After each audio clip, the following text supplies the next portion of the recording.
그 세대의 사람도 다 그 조상들에게로 돌아갔고 그 후에 일어난 다른 세대는 여호와를 알지 못하며 여호와께서 이스라엘을 위하여 행하신 일도 알지 못하였더라.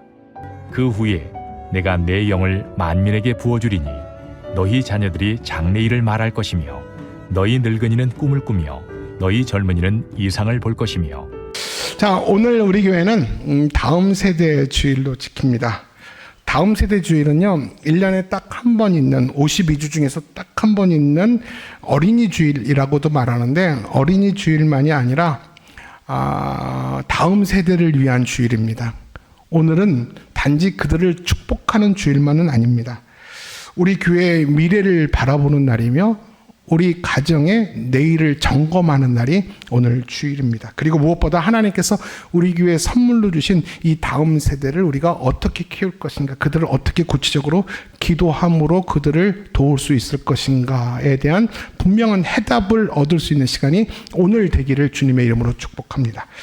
어느 중학교 교사가 SNS에 자신의 심정을 담은 글을 한번 쓴 적이 있습니다. 제가 그 글을 읽어드릴 테니까 함께 공감하면서 들어주십시오. 요즘 아이들은 공부가 힘든 것이 아니라 살아가는 것이 힘들어 보인다. 시험지를 제출할 때 문제를 못 풀어 우는 아이보다 친구 때문에 우는 아이가 더 많고, 성적 때문에 무너지는 아이보다 자신의 존재의 이유를 몰라 무너지는 아이들이 더 많다. 참 마음 아픈 사실이다. 예전에는 배고픔이 문제였다면 오늘 이 시대는 마음의 공허함이 문제이다. 예전에는 물질이 부족했지만 오늘은 관계가 부족한 것 같다. 예전에는 정보가 부족했지만 오늘은 방향이 부족하다. 우리 아이들은 가장 좋은 스마트폰을 가지고 있지만 가장 깊은 외로움 속에 살아가고 있다. 가장 많은 컨텐츠를 보지만 정작 자신이 누구인지 모르고 살아가고 있다. 오늘 우리는 묻지 않을 수 없다. 우리 다음 세대는 지금 무너지고 있는가? 아니면 다시 일어날 수 있는가? 마음에 심금을 울리는 짧은 말씀이었습니다. 이처럼 우리 아이들은 지금 흔들리는 세상 속에 흔들리고 살아가고 있습니다. 우리 아이들이 흔들리는 이유가 뭘까요? 세상이 험해서만은 아닙니다. 여러분, 세상이 아무리 거칠어도 영혼의 뿌리가 견고하면 견딜 수가 있어요. 여러분, 그렇다면 인생의 뿌리가 견고하면 견딜 수 있다고 하는데, 우리 자녀, 여러분의 인생의 뿌리는 무엇입니까? 한번 대답해 보실래요? 아무리 큰 풍랑과 쓰나미가 불어도 영혼의 뿌리가 견고하다면 나는 흔들리지 않습니다 라고 말할 때, 우리 인생을, 우리 삶을 지탱해 주는 뿌리가 있다면 여러분 뭐라고 말할 수 있겠습니까?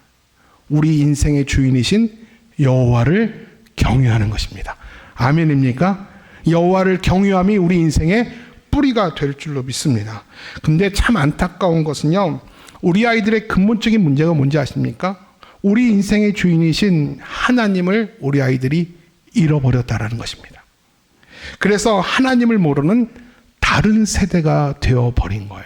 이게 근본적으로 우리 아이들의 큰 문제라는 것입니다. 성경은 이것을 단적으로 이렇게 표현합니다. 우리 사사기 2장 10절 말씀이에요. 시작. 그 세대의 사람도 다 그 조상들에게로 돌아갔고 그 후에 일어난 다른 세대는 여호와를 알지 못하며 여호와께서 이스라엘을 위하여 행하신 일도 알지 못하였더라. 아멘. 자녀 세대들이 하나님을 배우지 못해 다른 세대가 됐다라는 겁니다. 여러분 잘 들어보세요. 다음 세대가 부모로부터 하나님을 배우지 못해서 부모와 다른 세대가 됐다라는 것입니다. 여러분, 하나님을 모르는 세대, 하나님을 알지 못하는 세대, 이것이 다음 세대의 위기의 시작이에요. 이스라엘 부모 세대는 하나님의 기적을 경험한 세대입니다. 그렇죠? 하나님께서 홍해를 갈라주셨어요. 그래서 애굽에서 40년 종살이 하던 그들, 400년 종살이 하던 그들을 끌어내셨어요. 그리고 이 광야 40년 동안 그들의 신발이 헤어지지 않고 옷이 헤어지지 않고 한 끼도 굶지 않도록 하나님이 그들을 먹여주셨어요. 그리고 전쟁을 모르고 노예 근성에 살던 그들을 가나안의 강한 7 족속을 이기게 하시고 그들에게 어마어마한 땅을 하나님이 그들에게 허락하셨습니다. 여러분, 분명히 기적이고 은혜입니다. 근데 그거보다 더 놀라운 일이 뭔지 아십니까? 그런 와중에 그 1세대의 자녀들이 하나님을 모르는 다른 세대가 되었다라는 겁니다. 이게 더 큰 일이라는 것이죠. 여러분, 왜 이런 비극이 일어났습니까? 부모 세대들이 자신의 세대 안에 있었던 그 하나님의 기적 같은 일들을 자녀에게 가르치지 않았어요. 그 광야의 치열한 삶 속에서 하나님이 단 한순간도 함께하지 않으면 죽을 수밖에 없었던 그 위기의 순간에도 하나님이 독수리처럼 우리를 가슴에 안고 함께 비상하셨던 그 놀라운 부흥의 이야기들을 자녀들에게 전달하지 않았어요. 믿음이 전달되지 않았어요. 그래서 자녀 세대에는 여전히 종교는 있었지만 하나님과의 관계는 없었던 세대가 이스라엘의 2세대였다라는 것입니다. 여러분, 한국교회 현실도 비슷하다고 저는 생각해요. 여러분, 대한민국은 최고의 교육열을 가지고 있어요. 최고 수준의 교육열입니다. 그러나 동시에 청소년의 행복지수는 OECD 거의 밑바닥인 거 여러분 아십니까? 우리 아이들은 태어나면서부터 치열한 학업 경쟁에 시달립니다. 비교 문화 속에 있습니다. 관계의 단절 속에서 우리 많은 자녀들은 불안과 우울함을 경험합니다. 심한 왕따를 경험합니다. 거기서 당한 불안과 초절을 이기지 못하고 헤어나오지 못해도 청년이 되고 어른이 되어도 집 밖에를 못 나가는 사람들이 그렇게 많아요. 어디부터 잘못된 겁니까? 우리 자녀들은 아파하고 있습니다. 청소년 상담 기관들은요, 제일 많은 상담이 뭔가 물어봤더니 한 8가지를 얘기하는데 제일 많은 게 일단 가정폭력입니다. 부모로부터, 형으로부터, 아버지로부터, 엄마로부터 형제에게 당하는 가정폭력. 두 번째가 학교폭력이라고 합니다. 그리고 자해충동, 그리고 게임 과몰입, 대인관계의 단절 등이 이게 가장 많이 가정상담에서 또 자녀들 상담에서 청소년 상담에서 가장 많은 주류를 이루고 있는 주제라고 합니다. 여러분, 우리 부모들은요, 자녀들에게 좋은 학원은 주지만 좋은 질문을 주지 못합니다. 우리 부모는 자녀를 사랑하기 때문에 좋은 메이크업 옷은 사주지만 좋은 가치관을 심어주는 데 실패했어요. 우리 부모들은 자녀에게 좋은 대학 가라고 좋은 스펙을 준비하는 데 도와줬지만 그 아이가 좋은 예배자가 되도록 가르치는 것은 실패했다는 거예요. 여러분, 이러한 부모의 삐뚤어진 사랑이 자녀들을 하나님 모르는 다른 세대로 만들어낸 거예요. 여러분, 오늘처럼 유아 세례받은 여러분의 자녀들 지금 어디 있습니까? 지금 어디 있어요? 대답해 보세요. 여러분이 원하는 좋은 대학에 갔죠. 여러분이 원하는 좋은 직장에 갔잖아요. 그런데 그 마음에 하나님이 없는 다른 세대가 되지 않았습니까? 우리가 분명히 할 수 있는 것은 자녀를 사랑하는 방법은 내가 먹지 않고 내가 치열하게 살아서 아이들을 좋은 학원에 보내는 거였어요. 우리 아이들 꿀리지 않게 좋은 메이크 옷을 사주는 것이 아이를 사랑하는 것인지 알았어요. 먹고 사는 것이 너무 치열해서 아이들의 신앙을 돌볼 겨를이 없었어요. 이제 살만하니까 우리 자녀들을 살피니까 자녀들이 내 옆에 없어요. 완전히 대화가 안 되는 다른 세대가 되어버렸어요. 여러분, 요즘 아이들이 제일 많이 하는 단어가 뭔지 아십니까? 대답해 보세요. 귀찮아요. 모든 게 뭘 그렇게 귀찮은지 모르겠어요. 아, 귀찮아요. 또 무슨 말 많이 하느냐? 몰라요. 그 영혼 없이 대답하잖아요. 영혼 없이. 그리고 또 안물, 안굼. 무슨 말인지 알아요? 안 물어봤어. 안 궁금해. 안물, 안굼. 또 무슨 말 하는지 아세요? 그냥요. 상관없어요. 뭐 먹을래? 상관없어요. 나갈래? 싫어요. 여러분, 어떻게 들립니까? 이 말이 단순한 언어 습관처럼 들려요? 여러분, 분명히 말씀합니다. 이건 단순한 언어 습관이 아니라 내면의 무기력의 신호예요.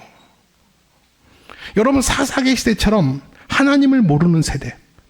여러분, 이 시대도 하나님을 모르는 다른 세대죠. 여러분, 하나님을 모르는 다른 세대는 어떤 특징을 가진지 아세요? 단순히 교회를 안 나오는 세대가 아니에요. 목적을 잃어버린 세대예요. 하나님이 계셔야 될 자리에 하나님이 계시지 않는, 하나님을 목적 삼고 살아야 되는데 목적을 잃어버린 세대. 이게 바로 하나님을 모르는 다른 세대의 특징이라는 것입니다. 여러분, 요즘 아이들은요, 부모보다 스마트폰과 훨씬 더 친한 거 아시죠? 여러분 부모와 여러분들 자녀들 여러분과 얼만큼 대화합니까? 좀 부모는 자녀들과 대화를 하고 싶어요. 저도 우리 아이들과 좀 오랜만에 만나서 좀 이야기를 수평적인 대화를 하고 싶어 하는데 애들은 그냥 아주 간단하게 대답해요. 저는 뭐 길게 질문하는데 애들은 아주 간단해요. 심플해요. 그리고 돌아서요. 잠깐만 좀 앉아봐. 아, 왜? 뭐 이러면서 굉장히 듣기 싫어요. 막 자존심이 막 상해. 이 새끼만 아니면 내가 새끼만 아니면 막. 내가 알잖아요. 부모도 자녀한테 상처받더라니까요. 근데 우리 애들은요, 우리 애들 말고 우리 자녀들은요, 부모랑은 5분도 대화 못하지만 스마트폰만 있으면 하루 종일 낄낄거리면서 좋아해요. 유튜브 알고리즘에 더 많이 영향을 받아요. 그리고 짧은 쇼츠 영상이나 릴스에 훨씬 더 흥미를 느끼고 우리 아이들이 살아가요. 여러분 요즘 아이들이 디지털 세상 속에서 얼마나 많은 시간을 보내는지 아세요?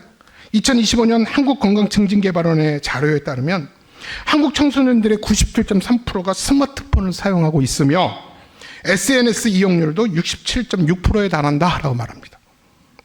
거의 모든 청소년들이 스마트폰과 함께 산다고 해도 과언이 아닙니다. 여러분 아이들에게 스마트폰은 어떤 용도인지 아세요? 저와 여러분에게 스마트폰은 아마 50 넘는 기성세대에게 스마트폰은 그냥 소통의 수단이고 전화 거는 문자 수단 또는 유튜브 보는 수단 정도밖에 안 되죠. 근데 우리 아이들에게는요, 스마트폰이 그런 전화 거는 기구 정도가 아니라 스마트폰은 나의 목자시니 내게 부족함이 없으리로다예요. 여러분 스마트폰이 부모보다 더 친밀하다니까요. 스마트폰이 나의 교사고 스승이에요. 부모에게 영향받지 않아요. 교회에 영향받지 않고 스마트폰에 짧은 쇼츠 영상에 릴스에 그리고 그 먹방하는 그 자매와 형제들에게 엄청난 위대함을 느끼고 얼마나 부러워하고 그네들한테 영향받는지 몰라요. 여러분 자녀들만이 아니에요. 이 시대 가장들 이 핸드폰 게임에 못 태어나오는 사람들 많아요. 그 모습을 보고 아내들의 가슴이 무너져요. 여러분 그 어른들만입니까? 우리 아가들 요새 타요나 뽀로로가 아니면 식사를 안 하세요. 아기들이. 여러분 그렇지 않아요? 애들이 울고 칭얼칭얼대면 스마트폰만 딱 들어주고 타요 또 이렇게 뽀로로 틀어주면 애들이 조용합니다. 벌써부터 길들여지는 거예요. 벌써부터 그 컨텐츠가 그 뽀로로가 아이들의 선생님인 거예요. 알게 모르게 아이들은 그 문화 속에 스며들고 그 문화 속을 영향을 받게 되죠. 근데 여러분 우리가 자녀들이 가지고 있는 스마트폰을 볼 때 정말 꼴보기 싫어요. 핸드폰을 끌고 앉고 하루 종일 핸드폰 보죠. 시험 때도 핸드폰 보고 시험 끝났다고 더 보고 잠깐 쉬는 거라고 시험 또 스마트폰 보고 늘 스마트폰을 붙들고 살아요. 근데 여러분 문제는 시간이 아니라 형성력이 문제예요. 형성력. 이 형성력이 뭐로 하는지 아세요? 여러분 잘 들어보세요. 무엇인가 오래 보면 그것이 나의 세계관이 돼요. 그리고 무엇인가를 자꾸 반복해서 들으면 그것이 내게 진리가 됩니다. 그리고 어떤 상황을 나와 계속 비교하다 보면 나의 정체성이 만들어져요. 이게 형성력이에요. 시간이 문제가 아니에요. 문제는 우리 아이들의 세계관과 이 정체성과 그 아이들이 이 땅을 살면서 무엇이 진리이고 비진리인가에 대한 기준을 잃어버리고 있는 것이 진짜 문제라는 거예요. 여러분 세상이 아이들에게 무엇을 주입시키는지 아세요? 간단해요. 그 컨텐츠를 통해서 쇼츠 영상을 통해서 릴스를 통해서 인스타그램을 통해서 무엇을 우리 아이들에게 계속해서 무언의 주입을 하는지 아세요? 간단해요. 성적이 너의 가치다. 또 하나 외모가 경쟁력이다. 그리고 원하는 대로 살아라. 진리가 없다. 네가 원하는 대로 살고 네가 맞다고 생각하면 그것이 진리다. 이게 상대주의거든요. 이게 포스트 모던의 특징이거든요. 절대 진리는 없다라는 거죠. 성경도 상대적 진리로 봅니다. 절대 진리는 없어요. 네가 맞다고 하면 그게 진리야. 너만의 세상을 살아. 부추깁니다. 그리고 결정적으로 뭘 얘기하는지 아세요? 돈이 성공이다. 돈 벌어라. 돈 벌어라. 돈이 최고다. 인간 노릇 발휘하려면 돈 벌어라. 여러분 얼마 전에 우리 청소년들에게 설문조사를 했어요. 당신의 꿈이 뭡니까? 압도적인 이유가 뭔지 아세요? 돈 많이 버는 거. 여러분 놀라지 않으세요? 혹시 여러분도 돈 버는 게 인생의 목적이세요? 여러분 어쩌면 인생에서 돈은 수단이죠. 수단이 목적이 되어버린 삶. 목적을 잃어버린 청소년들. 방법이 어쨌든 간에 내가 돈만 벌면 정당하다라는 거예요. 컨텐츠에서 그걸 가르쳐줘요. 그것을 아름답게 미워합니다. 그래서 성도로서 신앙인으로서 해야 될 것, 하지 말아야 될 것에 대한 기준을 잃어버립니다. 여러분 그러나 복음은 다르게 말하죠. 교회 안에서 성경은 다르게 말하죠. 하나님은 너를 사랑하신다. 너는 목적 있는 존재다. 여러분 성경은 계속 그렇게 부모는 교회는 가정에서 그렇게 가르치는데 세상의 가르침과 너무 상반됩니다. 여러분 세상의 가치관과 성경의 가치관은 너무너무 달라요. 이렇게 갈등 속에 우리 아이들이 살고 있어요. 난 우리 아이들이 아멘 하는데 이뻐 죽겠어요. 이뻐 죽겠어요. 난 이렇게 걸어서서 얼굴 좀 보고 싶었어요. 이 험한 세상 속에서 아이들이 고사리 같은 손으로 신앙을 지켜가고 있잖아요. 제일 재미없는 것이 어쩌면 교회잖아요. 근데 이 아이들이 교회와 신앙을 지켜가고 있잖아요. 이게 보통 일이 아니라 대단한 일이라고 저는 생각해요. 여러분, 이 아이들, 이 세상의 가치관과 성경적 가치관의 갈등 속에서 치열하게 살아가는 이 아이들에게 교회와 가정이 가르치기를 포기한다면 누가 아이들 가르치는지 알아요? 이 아이들이 들고 있는 쇼츠 영상이, 릴스가, 인스타그램이 우리 아이들의 스승이 되고 선생이 돼요. 우리 아이들의 인생관과 세계관을 만들어낸다는 거예요. 그리고 너는 누구인가에 대한 아이덴티티를 이 미디어가 알려준다는 거예요.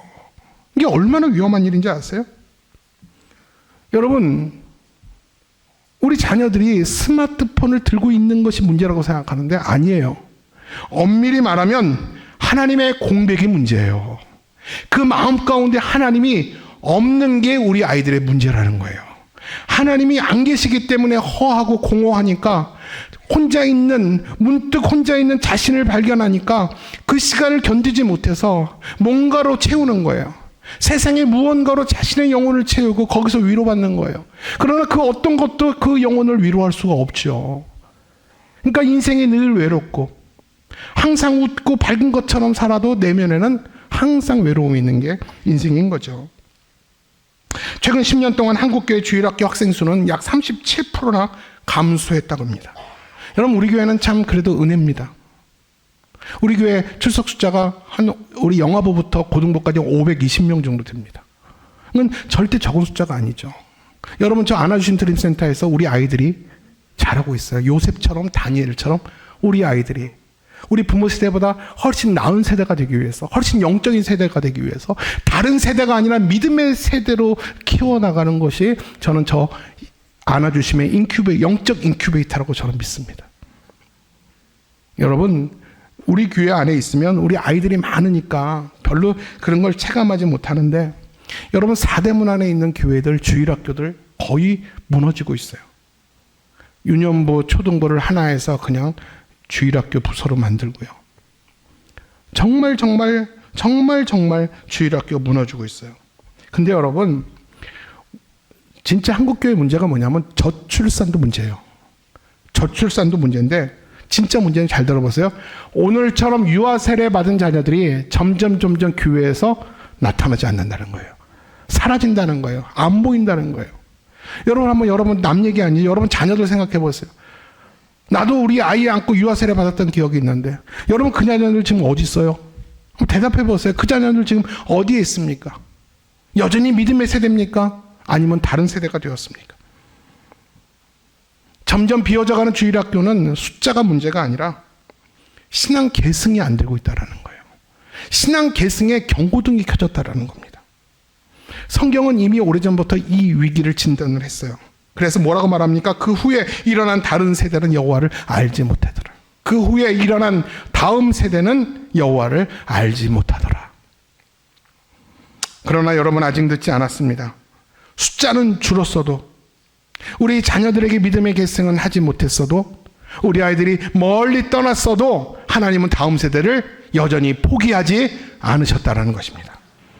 어른들은 요즘 아이들을 안 된다고 말할지 몰라요. 여러분, 어른들은 요즘 아이들 향해서 버릇 없다고 말합니다. 버릇 없기 때문에 함부로 아이들한테 얘기를 해요.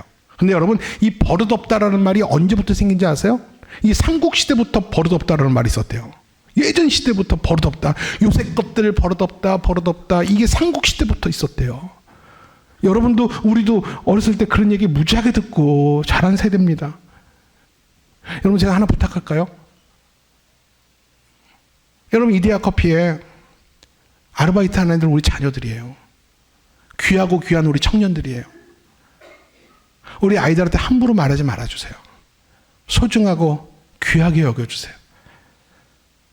우리 자녀들은요, 여러분의 그 한마디의 말의 인격을 통해서 여러분의 믿음을 보고 여러분이 믿는 예수님을 가늠해요.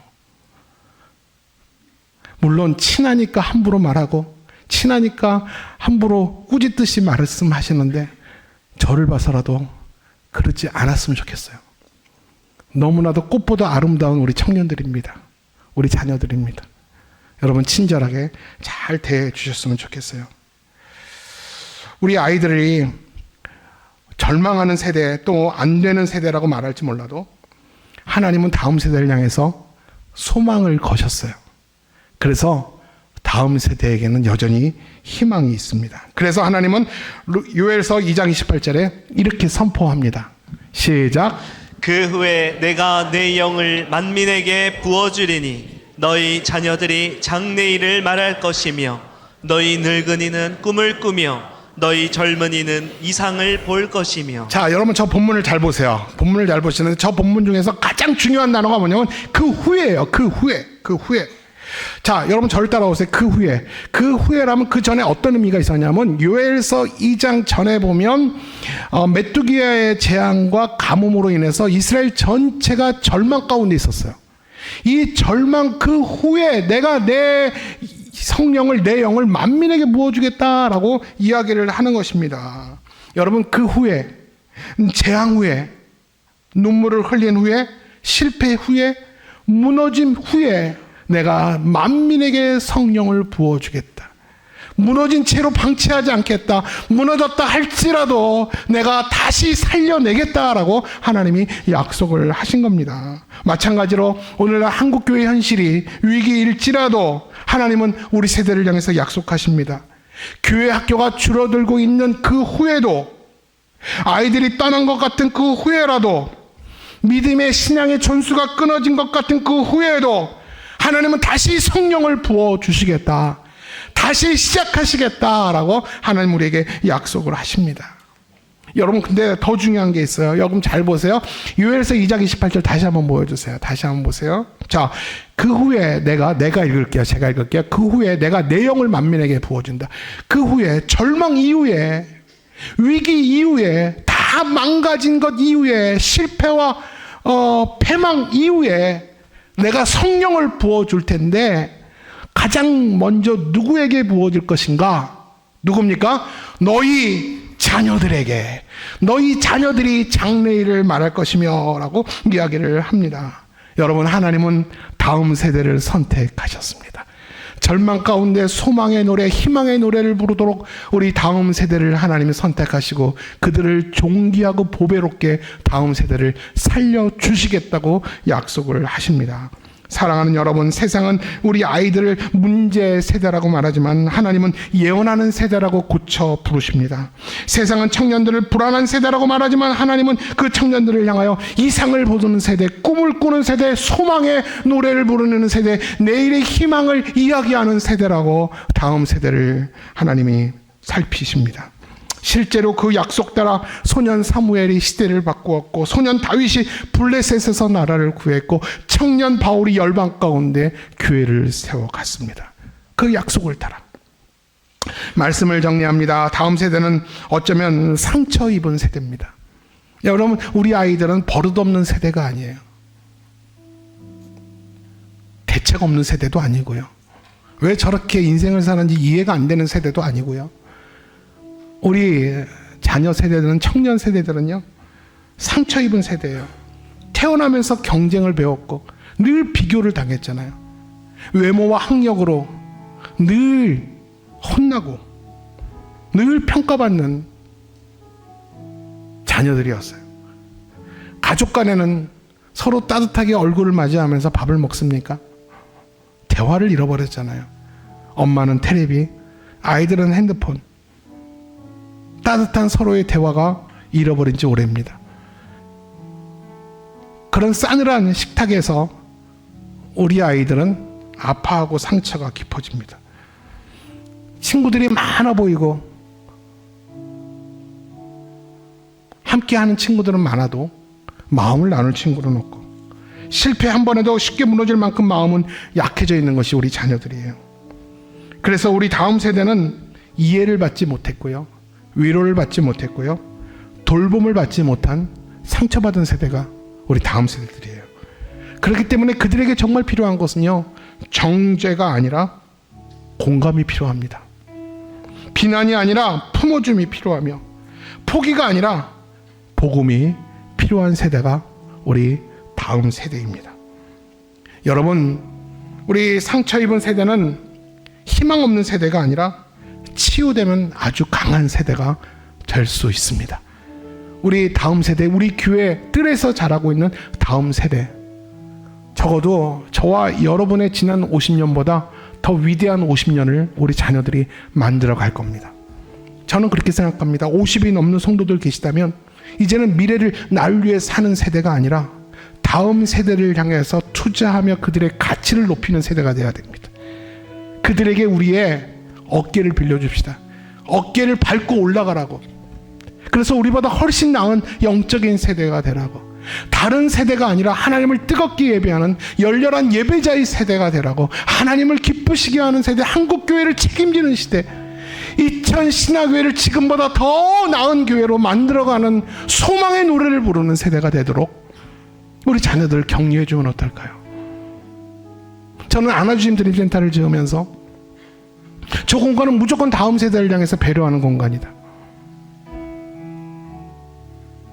저는 그곳에서 아이들이 막 떠들고 아이들이 꽉 차고 그런 모습이 너무너무 보기가 좋아요. 우리 교회가 살아있다라는 증거가 있거든요. 치유받은 아이들은 하나님의 강한 영적 거인이 되어질 줄 믿습니다. 따라서 여러분의 자녀가, 우리 교회 모든 다음 세대가 하나님을 모르는 사사기 2장의 세대가 아니라 성령의 역사를 경험하는 요엘서 2장의 세대가 되기를 주님의 이름으로 축원합니다. 그래서 우리 자녀들이 시간이 가면 갈수록 위축되고 무너지고 열등감과 두려움 속에 위축되는 세대가 아니라 성령으로 인하여 다시 일어나는 세대, 이 시대와 사회와 교회를 책임지는 영적인 세대들이 되어졌으면 좋겠어요. 저와 여러분은요, 그 세대를 키워내는 영적 플랫폼이 돼야 돼요. 우리가 그들의 발을 잡아줘야 돼요. 그들이 마음껏 날아올 수 있도록 우리가 그들을 지지해 줘야 됩니다. 그런 교회가 우리 교회 되기를 주님의 이름으로 축복합니다.